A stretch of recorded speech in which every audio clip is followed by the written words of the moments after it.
Bonjour, qu'est-ce qu'un bull run? Est-il déjà terminé? N'a-t-il pas encore commencé? C'est ce que nous allons voir dans l'analyse du jour. Mais avant de commencer, n'oubliez pas de vous abonner, de mettre un petit pouce bleu et de laisser un commentaire. Donc, ça fait pas mal de temps que je vois des personnes qui se posent des questions, notamment sur Twitter. Je passe beaucoup de temps sur Twitter. Et là, récemment, d'après la chute, certains se demandent est-ce que le bull run est terminé? D'autres se demandent encore quand est-ce qu'il va commencer? Donc, je voulais faire une vidéo pour éclaircir tout ça, et notamment d'un point de vue spécifique au Bitcoin. Donc, dans la vidéo, on va voir ce qu'est un bull run, ce qu'est également un bull market, est-ce qu'il a déjà commencé, est-ce qu'il est déjà terminé, ou sinon, quand va-t-il se terminer? Voilà, on va voir tout ça dans la vidéo. Et avant de commencer, on va quand même rapidement, très rapidement, aller jeter un petit coup d'œil à la situation actuelle. Donc, si vous voulez plus de détails, allez voir la vidéo hier. Hein, on a une bonne analyse sur du moyen long terme. Donc, vous aurez voilà, tous les détails. Mais globalement, on arrive sur les niveaux qu'on avait prévus, c'est-à-dire entre les 55 et les 57K. Un très gros niveau de support à surveiller, bien entendu. Au niveau du CryptoFear, comme je vous avais dit hier, on allait sûrement rechuter suite au jour précédent, puisqu'il y a une journée de retard sur le CryptoFear. Voilà, on est bien descendu, on est à 54. Ça ne prend pas en compte la chute qu'on a eue depuis, on va dire, 12 heures. Donc, à moins d'un gros rebond d'ici 9 heures, il sera probablement encore en chute, le CryptoFear, et il va atteindre la zone intéressante, c'est-à-dire entre les 40 et les 50. C'est en général cette zone-là qui forme les bottoms. Hein, quand on est dans une période haussière, et justement quand on est dans un bull market, un bull run, les corrections, en général, les corrections importantes, celles qu'il faut racheter, vont chercher la zone aux alentours des 40 sur le CryptoFear. Et c'est à ce moment-là qu'il faut rechercher des achats et pas avant. Voilà. Donc, alors, c'est pas un signal d'achat, c'est pas parce qu'on entre dans la zone, il faut acheter tout de suite. Des fois, on peut rester 1, 2 ou 3 semaines dans cette zone. Mais voilà, en tout cas, si vous voulez choper les corrections importantes, eh bien, faut attendre, faut pas acheter avant. Voilà. Dans les bull market, vous attendez que le CryptoFear repasse sous les 50, aux alentours des 40, pour rechercher des achats. Après, voilà, le mieux, c'est d'utiliser d'autres indicateurs pour avoir le moyen opportun pour acheter. Mais en tout cas, tant qu'on n'a pas atteint cette zone, eh bien, c'est pas intéressant d'acheter. Voilà.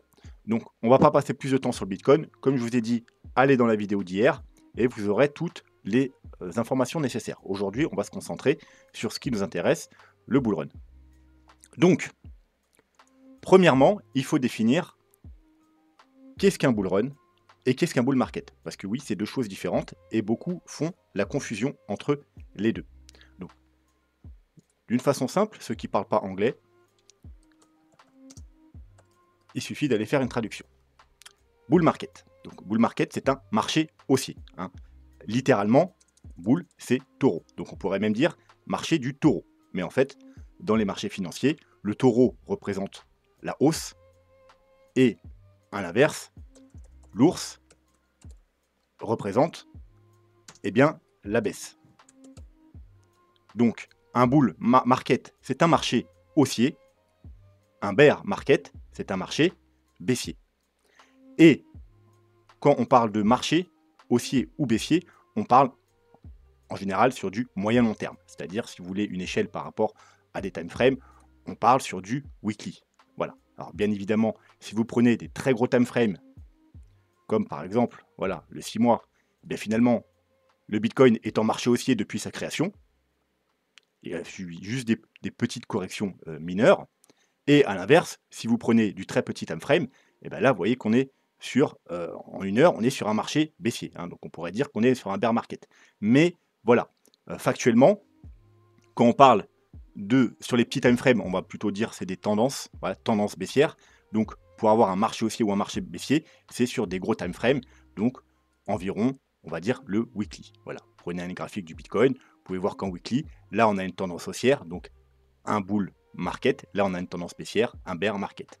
Un bull market, un bear market. Un bull market, un bear market. Un bull market, un bear market, un bull market. Voilà, tout simplement. Donc, il y a tout simplement deux possibilités hein, dans un marché, justement sur du time frame moyen weekly. Soit on est dans un bull market, soit on est dans un bear market. Donc, un bull market commence tout simplement quand le bear market finit. Voilà, donc là on était en bear market, on a trouvé un bottom, et là, on est dans un bull market. Donc on est en bull market depuis le mois de novembre. Alors aussi, vous pouvez prendre aussi, parce que là, vous voyez, il y a une petite phase de consolidation où on était plutôt à plat.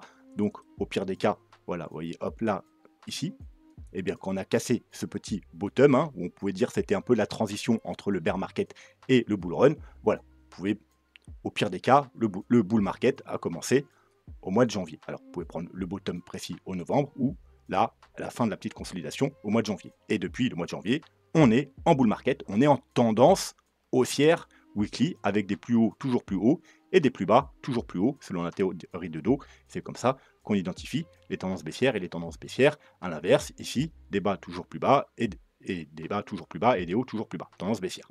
Voilà. Donc, un bull run, un bull market, excusez-moi, c'est ça. C'est une tendance haussière et elle commence quand le bear market prend fin tout simplement. Il n'y a rien de plus simple entre bear market et bull market, tendance haussière, tendance baissière. Maintenant, un bull run, c'est quoi? Eh bien, tout simplement, hop, vous allez refaire ça. Et textuellement, hein, traduit mot à mot, un bull run, c'est une course du taureau. Donc, petit moyen mémotechnique. Hein, alors, ça marche en français, ça marche pas en anglais. Bull market, bull marché, taureau qui marche. C'est la marche du taureau. Voilà. Alors que bull run, c'est la course du taureau. Le taureau, il a pris son élan au début du bull market et il rentre en bull run, c'est-à-dire une phase d'accélération haussière, c'est-à-dire une forte hausse, un marché fortement haussier. Voilà. Donc tout simplement, un bull run, c'est une forte tendance haussière. Un bull market, c'est une tendance haussière. Un bull run, c'est une forte tendance haussière. Maintenant, on va appliquer ça au Bitcoin. Alors, c'est pas ce graphique-là. Hop. Et tout simplement, personnellement, et d'après ce que le graphique me dit, on peut délimiter les bull market, donc les marchés haussiers, en 3 phases pour le Bitcoin, qui se répètent à chaque cycle. On verra après le cycle du Bitcoin. Donc, première phase, alors on trouve un bottom, première phase, on a une première vague haussière, c'est-à-dire un début de bull market. Puis, une longue phase, hein, qui peut durer 6 mois, 1 an, de consolidation, vous voyez, où il ne se passe pas grand-chose. Et une fois qu'on casse justement le premier top qu'on a fait durant la première phase haussière, et bien là, on a une forte tendance haussière qui se met en place. Donc première phase, un up, deuxième phase, consolidation, troisième phase, forte tendance haussière, bull run. Bottom, première vague haussière, consolidation, on casse cette zone-là, à chaque fois, vous voyez, c'est délimité par un petit rectangle blanc, et forte tendance haussière, bull run. Ici encore, on a un bottom, première vague haussière, longue consolidation, on casse ce niveau-là, bull run. Et ce que vous pouvez voir, c'est qu'en général, c'est vrai, il commence au niveau ou juste après le halving. Ça, les traits jaunes, c'est les halvings, les différents halvings du Bitcoin. Bon, eh bien, on reprend le même principe pour ce bull market actuel. On a un bottom, une première vague haussière, une consolidation qui a duré quelque chose comme 6 mois. On casse ce niveau, bull run. Voilà. Donc, d'après ma théorie et d'après ce que le graphique nous raconte, on est en bull run depuis qu'on a cassé les 31 000 $.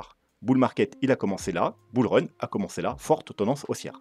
Alors, la différence par rapport au précédent bull market, c'est que le bull run a commencé plus tôt, il a commencé avant le halving, et on est venu casser, vous voyez, le dernier top de marché avant le halving. Ça, s'était jamais fait. En général, vous voyez que si vous mettez une ligne là, hein, top de marché, on l'a cassé après le halving, quelques mois après le halving. Ici aussi, c'est pareil, top de marché, on l'a cassé là, après le halving. Ici, top de marché, on l'a cassé là, après le halving. Donc du coup, sur ce cycle, on est en avance par rapport aux autres cycles. Ça aussi, je l'ai expliqué pourquoi, hein, dans pas mal de vidéos, notamment en janvier 2023, quand je vous ai dit année bullish, je m'attendais à une année bullish et un début de bull run, de bull market plus bullish que précédemment. Ça, je vous l'explique dans cette vidéo, donc allez la voir si vous voulez. Mais voilà, je m'y attendais. C'est exactement ce qui s'est passé.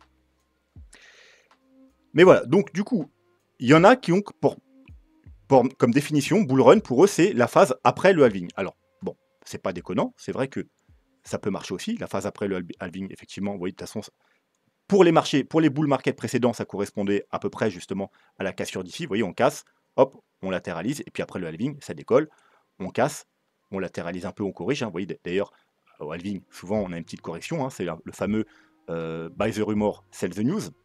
Et ensuite, voilà, bull run. Pareil, là, on casse. Alors, après le halving, on a voilà, des chutes, des consolidations au niveau du halving. Et puis après, hop, on décolle. Mais malheureusement pour eux, vu qu'ils n'ont pas suivi eh bien, le graphique, qu'est-ce qu'ils racontaient? Ils sont limités au halving. Eh bien, s'ils attendaient justement le halving et le début du bull run pour investir, eh bien, ils ont investi aux 70 000 $. Alors que, d'après ma stratégie, nous, on investit, enfin, du moins pour les retardataires, bien entendu, nous, on a commencé en DCA ici, puis on avait différentes confirmations ici, on a racheté ici, et notamment, surtout sur les altcoins, on est rentré ici au mois d'octobre, vous voyez, pile avant le décollement, donc au meilleur moment possible pour rentrer. C'est là qu'on a créé le portefeuille crypto de la chaîne. C'était pour tous les retardataires ou ceux qui voulaient ne pas rentrer en DCA mais rentrer sur le meilleur moment. Et c'était le meilleur moment. Le Bitcoin était vers les 25-26 000 $ et les altcoins, la plupart restaient sur leur bottom. Bref, ça c'est grâce à l'analyse graphique.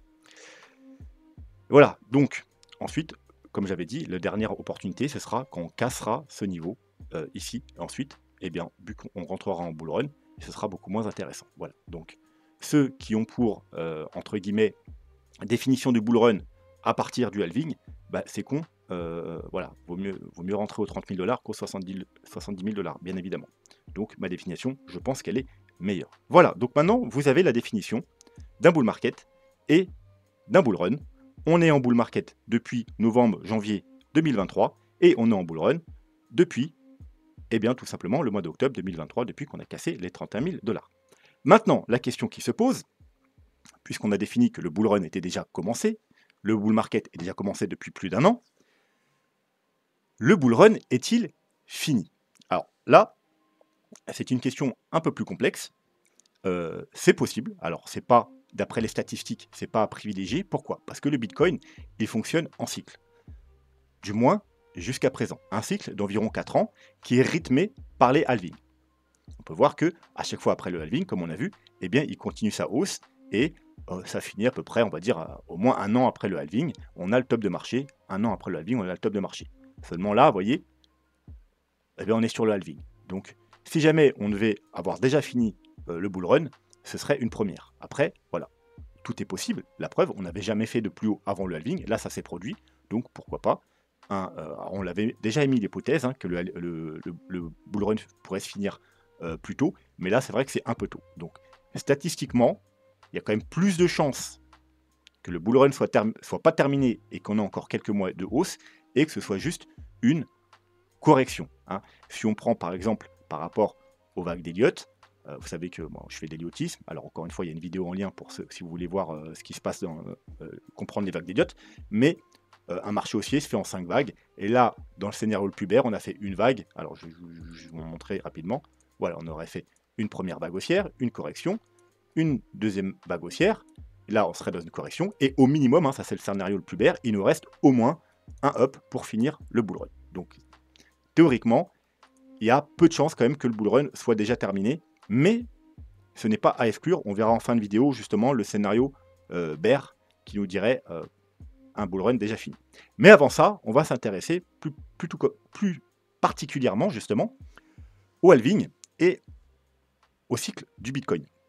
Donc pour ça, je vous invite à aller voir cette vidéo qui est en lien. Alors, elle est en lien dans la description ou alors également en lien ici. Vous voyez, dans les vidéos à voir absolument, c'est halving en mouvement. Alors j'ai fait exprès, j'ai rajouté un timecode parce que la vidéo sur le halving commence à 14 minutes. Donc vous voyez qu'il y a le timecode ici à 14 minutes et ça finit à 40 minutes. Ensuite, c'est l'analyse d'un altcoin. Donc grosso modo, vous n'aurez pas à vous taper toute la vidéo. Vous regardez de 14 à 40 minutes. Je parle très très doucement dans cette vidéo, donc vous pouvez largement la mettre en 1,5 voire x2. Donc au final, 15-20 minutes de vidéo. Mais j'entre dans les détails justement sur le halving en mouvement. Pourquoi le halving n'est pas aussi important que ce qu'on peut vous faire croire. Tout simplement parce que, alors là je vais résumer, mais encore une fois je vous invite à aller voir la vidéo pour les détails. Pour un bull run du Bitcoin, un bull market du Bitcoin, un bull run, pour moi, il faut 3 conditions. Alors déjà, hors halving, je ne parle pas du halving, il faut que, forcément, comment se passent les marchés, pour qu'un marché soit haussier, il faut que la demande soit supérieure à l'offre. Hein. Vous savez que le prix d'un actif est en fonction de l'offre et la demande. Si vous avez beaucoup plus de demandes que d'offres, le marché monte. Au contraire, si vous avez beaucoup plus d'offres que de demandes, c'est-à-dire beaucoup plus de vendeurs que d'acheteurs, eh bien le marché descend. Donc ça, c'est le plus important, c'est la base. Il faut que l'offre soit inférieure à la demande. Deuxièmement, on a le dollar. Le dollar, pourquoi le dollar? Tout simplement parce que le Bitcoin et le dollar sont inversement corrélés depuis sa création. Vous pouvez le voir rapidement sur ce graphique. Lorsque vous avez un dollar baissier, sur du long terme, vous avez un Bitcoin, excusez-moi, haussier. Ensuite, le dollar il est haussier, le Bitcoin il est baissier. Le dollar il est baissier, le Bitcoin il est haussier, et ainsi de suite. C'est pour ça qu'on avait déterminé là, qu'on avait fait un top sur le dollar, qu'on allait probablement avoir un bottom sur le Bitcoin, et on avait mis, vous voyez, on avait prévu des flèches rouges pour l'instant. Vous voyez, le dollar il est bien baissier, il a bien suivi la tendance baissière, et le Bitcoin, vous voyez, depuis le mois de décembre 2022, justement janvier 2023, eh bien il a bien suivi cette flèche verte, il est bien haussier. Pour l'instant, l'inverse corrélation est toujours de mise, ce qui veut dire que sur du long terme, quand on a un dollar baissier, on a bien un Bitcoin qui part en hausse. Maintenant, on sait que depuis quelques mois, le dollar, il est dans une sorte de range, et potentiellement, pour l'instant, il a trouvé un petit bottom ici. Et si jamais c'était vraiment un bottom définitif, et qu'on devait là ne plus aller casser ce niveau, c'est-à-dire ne pas suivre cette flèche pour aller faire des plus bas, et continuer à monter, eh bien malheureusement, peut-être que effectivement, hop, le Bitcoin il va s'arrêter là, et lui il va commencer, pendant que le dollar, du coup, il va hop, faire une flèche comme ça, alors verte, hein, et bien le Bitcoin à l'inverse, il va faire une flèche rouge, tout simplement. Voilà, puisque ces deux actifs, jusqu'à présent, ils sont corrélés. Alors bien entendu, il y a un monde où ils peuvent se décorréler, et ça encore je l'explique dans la vidéo Halving, on vous ment, c'est si le Bitcoin prenait son rôle de réserve de valeur, un peu comme l'or, et dans ce cas-là, il ferait plus partie des actifs à risque, mais des actifs refuges, et là effectivement, il pourrait, la corrélation avec le dollar pourrait s'inverser. Mais voilà, jusqu'à preuve du contraire, ils sont toujours corrélés. Le Bitcoin n'est pas encore considéré comme un actif refuge, c'est encore très risqué, c'est encore très volatile, donc je ne pense pas que ce sera pour tout de suite. Voilà, mais on ne sait jamais. En tout cas, pour l'instant, il y a toujours cette corrélation. Donc, premièrement, pour avoir une continuation du bull run, il nous faudra un dollar qui arrête de monter. Voilà. Il nous faudra une offre inférieure à la demande. Et dernier point, la liquidité mondiale. Alors encore une fois, ça, je l'explique bien dans la vidéo, donc allez voir en détail. C'est tout simplement un indicateur qui nous donne, c'est-à-dire l'émission de monnaie de tous les plus grands pays du monde. Et ce qu'on a pu voir, c'est qu'à chaque bull market, eh bien, l'impression monétaire augmentait fortement. Donc, ça nous donnait de l'argent qui se déversait dans les marchés à risque. Et au contraire, dans les marchés baissiers, on avait l'impression monétaire mondiale qui chutait. Voilà, ce qui, du coup, moins d'impression monétaire, moins d'argent qui se déverse sur les marchés à risque et bear market. Donc ça, c'est les 3 conditions qu'il nous faut, en plus du halving, pour avoir un bull market. Voilà. Et en ce moment, malheureusement, la liquidité mondiale, elle, est en chute. Alors, on peut aller peut-être voir très rapidement hop, cet indicateur. Voilà, vous voyez, ça chute. D'ailleurs, il y a une petite divergence là. Hein. Au début de la chute, on a continué à monter. Et là, voilà. Donc là, ça chute. Et vous voyez que là, bull run, ça monte fortement. On a un beau bull run. Là, ça monte. On a un beau bull run. Et quand ça chute, comme ici, eh bien, on a un bear market. Ça chute, on a un bear market, tout simplement. Voilà. Donc, c'est les 3 points qu'on a besoin pour un joli bull run. Et tout ça, je le détaille bien entendu dans la vidéo Halving, on vous ment. C'est pour ça qu'on ne va pas passer plus de temps ici. Allez voir la vidéo, tout simplement, vous aurez tous les détails. J'ai pas envie que la vidéo dure 3 heures. C'est pas vraiment le sujet du jour. Donc voilà.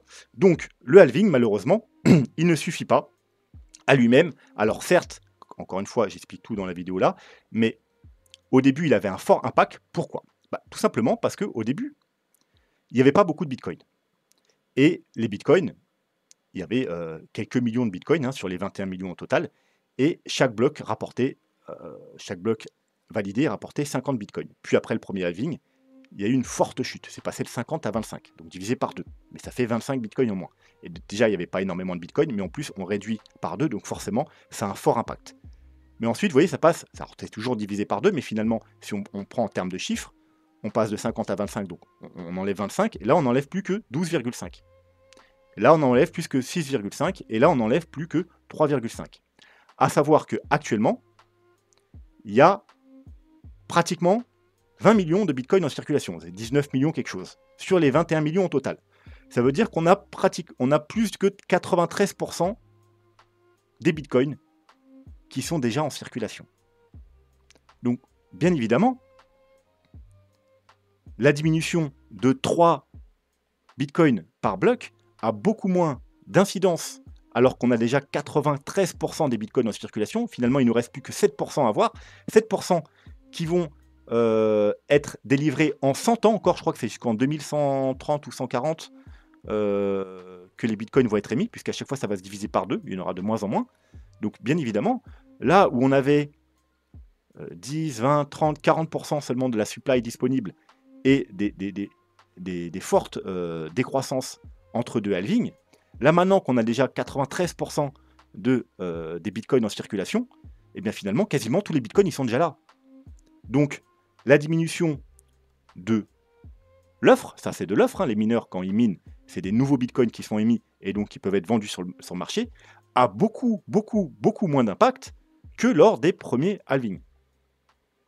Voilà, c'est pour ça que le halving, à lui tout seul, ne suffit pas. Maintenant, on va aussi regarder la demande. Et comme je l'explique très bien dans cette vidéo-là, personnellement, je pense que la plupart des gens, des particuliers, je vous parle des petits particuliers, qui sont susceptibles, parce que tout le monde ne va pas, dans les conditions actuelles, ne va pas investir sur le Bitcoin. Pensez à vos parents, s'ils ont un certain âge, ou à vos grands-parents. Est-ce que vous pensez que dans les mois qui viennent, ils vont investir dans le Bitcoin? La question sera probablement non. S'ils n'ont pas déjà investi, la question sera probablement non. À part si vous les forcez, voilà, etc. Mais de même, ils vont probablement pas investir dans le Bitcoin.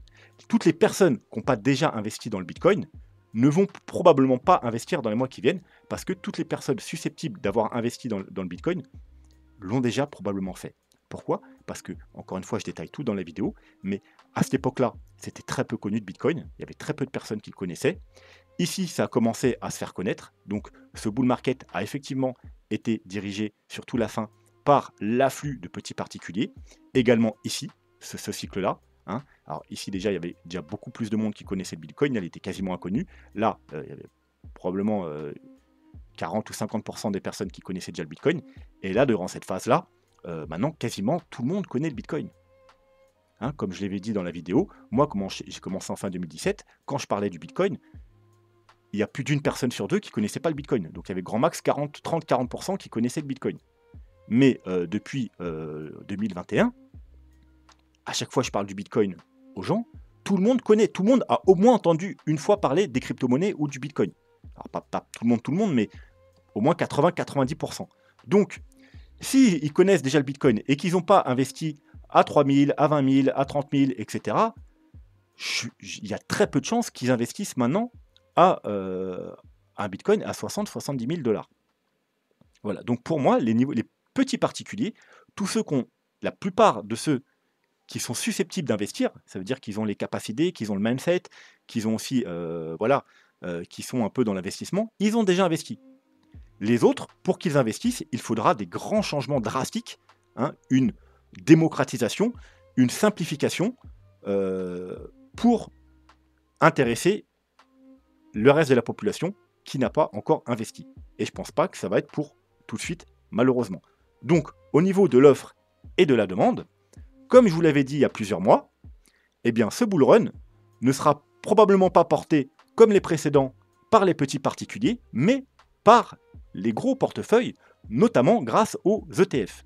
Et c'est notamment pour ça qu'on a eu un début de bull run, de bull market et de bull run plus important que précédemment, qu'on a cassé les derniers sommets avant le halving, c'était notamment grâce aux ETF. Alors déjà, il y avait le buy the rumor, hein, et puis quand les ETF sont sortis, voilà, il y a eu également de l'afflux de capitaux. Voilà. Mais tous ceux qui attendaient les ETF, peut-être qu'ils ont déjà investi. Ou alors, ils attendent une grosse correction, donc comme on a maintenant, ou alors, il y en a, ils vont être plus patients, ils vont attendre le prochain bear market. Parce que peut-être pour eux, c'est trop cher. Ils sont intéressés par le Bitcoin, mais effectivement, un Bitcoin aux 60-70 000 $, c'est peut-être pas intéressant pour eux. Alors, il y en a qui ont acheté directement l'ETF, je sais pas, je crois que c'était dans les 40 000 $. Ouais, je crois que c'est à peu près ici qu'a été lancé l'ETF, quelque chose comme ça, c'est pour ça qu'on a eu cette grosse bougie. Mais voilà, on peut voir, hein, quand vous allez voir les statistiques des ETF là en ce moment, depuis plusieurs jours, il y a quasiment plus d'achats sur les ETF. Donc, il y a probablement une grosse partie de ceux qui voulaient investir dans les ETF qui ont déjà investi. Les autres attendent probablement soit une grosse correction, soit peut-être le prochain bear market. Donc, effectivement, si on veut une poursuite de bull run, il nous faut, comme je vous l'ai dit, un dollar baissier, une liquidité qui augmente, et surtout, une demande supérieure à l'offre. Alors, bien entendu, on aura encore des petits particuliers qui vont revenir, notamment peut-être des gens qui étaient là avant et qui vont revenir, peut-être des nouveaux, mais ça va être très limité. Maintenant, tout va se jouer effectivement sur les ETF. S'il y a énormément, notamment là, il y a quelques jours, il y a des ETF qui ont été approuvés à Hong Kong, donc en Asie. D'ailleurs, c'est sur le Bitcoin, mais aussi, je crois, sur l'Ethereum. Donc ça, c'est une bonne chose. Est-ce que ça va être suffisant? Eh bien, ça, l'avenir nous le dira. Mais en tout cas, voilà, ça va jouer beaucoup, beaucoup sur ça. Il faudra absolument, le halving, comme je vous ai dit, ne suffit pas en lui-même. Il faudra également de la demande qui augmente si on veut que le prix augmente. C'est tout simplement la base des actifs, hein. Un marché haussier se fait quand on a beaucoup plus d'acheteurs que de vendeurs, tout simplement. Voilà, donc pour résumer, on est en bull run, en bull market depuis janvier 2023. On est en bull run depuis le mois d'octobre 2023. Si on s'en tient aux statistiques et au cycle du Bitcoin, mais malheureusement, justement, comme le halving aura beaucoup moins d'impact, c'est pas dit que le cycle de Bitcoin va durer éternellement. Alors, pour l'instant, vous voyez qu'il a plutôt bien, en début de bull market, il suit plutôt bien son cycle, hein. Il a fait un bottom à peu près au même niveau que d'habitude.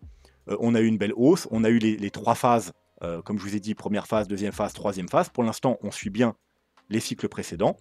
Donc, si on continue, eh bien, on devrait minimum avoir une nouvelle jambe haussière et encore un bull run qui dure quelques mois. Mais, encore une fois, ce n'est pas 100% de chance. Le cycle du Bitcoin, je ne pense pas qu'il va durer éternellement. Le halving aura beaucoup moins d'impact. Donc, je pense qu'à un moment donné, le cycle du Bitcoin va se terminer. Il n'y aura plus ces 4 ans. Ce sera plus aussi facile d'investir sur le Bitcoin, malheureusement, parce que jusqu'à présent, c'était assez simple grâce au cycle, justement. Et donc, il y a toujours une possibilité, effectivement, il y a une petite possibilité, même si ce n'est pas mon scénario principal, pourquoi pas qu'on ait trouvé un top ici, si vraiment le dollar continue à monter, qu'il n'y a pas d'afflux de liquidité, et que la plupart des ETF ont déjà ils ont déjà mis leur argent, eh bien, effectivement, on pourrait avoir un début de bear market. Alors, ça ne veut pas dire qu'on aurait un bear market aussi important que les autres, parce que si le Bitcoin devait casser son cycle, eh bien, on pourrait avoir peut-être des plus petits bear market et moins profonds, hein. On n'aurait peut-être pas 70 ou 80% de chute comme précédemment. On pourrait avoir un bear market avec peut-être 40, 50, 60% de chute seulement. Mais voilà, c'est une possibilité. Alors, certains, encore une fois, par rapport aux vagues d'Elliott, pensent que je crois que c'est 1, 2, 3, 4, 5. Ici, on avait connu un top majeur sur le Bitcoin. Et que là, on allait entamer une grosse correction. C'est pour ça qu'ils voyaient des niveaux plus bas, 10 000, 8 000, 6 000, même 4 000 $, etc. Bah, c'est toujours possible. Ce scénario-là est toujours possible. Pourquoi? Parce qu'on a fait un très léger plus haut et on pourrait être dans une grosse flat. Alors, une grosse flat, encore une fois, alors pour ceux qui ne sont pas déjà faits, vraiment, allez voir la vidéo tuto vague d'Elliott pour comprendre ce que je raconte. D'ailleurs aussi, si vous voulez soutenir la chaîne, très important, j'ai des liens d'affiliation ici. Ça vous donne des bonus et moi aussi. Ça permet de faire vivre un peu la chaîne puisque j'ai très peu d'abonnés et donc je ne touche pas d'argent de YouTube. Donc là, c'est toutes les plateformes que moi j'utilise personnellement, que ce soit pour investir ou pour trader, donc sur les cryptos. Et là, pour les marchés traditionnels, parce que c'est toujours bien de se diversifier, je le répéterai jamais assez, Trade Republic, pour moi, c'est une des meilleures plateformes pour investir sur les marchés traditionnels. Voilà. Donc, ceci étant dit, on a fait un très léger plus haut, on pourrait être dans une grande flat. Une flat, c'est une correction, comme on dit, à plat, une correction plutôt bullish. C'est pour ça que souvent, la vague B revient au niveau ici, ou voire même un peu plus haut, et après une correction de vague C. Voilà. Donc ça serait le scénario baissier. Donc on aurait fait une A en flat d'ailleurs, A, B et C. Ensuite là, 1, 2, 3, et c'est pour ça qu'il n'y aura pas de 4, 5. Et ensuite, il nous faudrait 5 mouvements baissiers pour faire cette vague C. Et voilà. Et donc là, bien entendu, ça voudrait dire que le cycle du Bitcoin, il est fini, et que voilà, on n'a plus le cycle de 4 ans, et qu'on entre dans un marché baissier. Alors, je peux même vous donner des targets, hein, c'est tout simple, hein, une flat, les targets. Alors, la première target, c'est les 0,618. Alors, hop, on va se mettre en logarithmique, sinon ça ne va plus rien dire. C'est les 0,618, mais j'ai peur que ça ne suffit pas, vous voyez, en termes de timing, puisque quand même, il faut des vagues qui durent à peu près le même temps. Là, ça serait un peu trop rapide. Donc voilà, si on est dans ce scénario, c'est pas à privilégier. Mais bon, voilà. 27 800 $, ça reviendrait à retester ce gros niveau de support au niveau des 30 000. Ensuite, deuxième target, c'est les 1. Ce serait tout simplement la target du double bottom. Et effectivement, la dernière target, ce serait les 1,13, 1,23,6. Alors, il y a aussi les 1,61,8, hein, mais c'est beaucoup plus rare aux 6 000 $. Voilà, les targets principales, c'est celle-là. Et donc, on aurait voilà, la target, on va dire, finale. La plus probable, si on est dans ce scénario-là, c'est les 1,13, 1,23,6, c'est entre les 10 et les 12 000 $. C'est les targets que les gens attendaient ici. Hein. Quand nous, on a racheté, eux ils attendaient plus bas.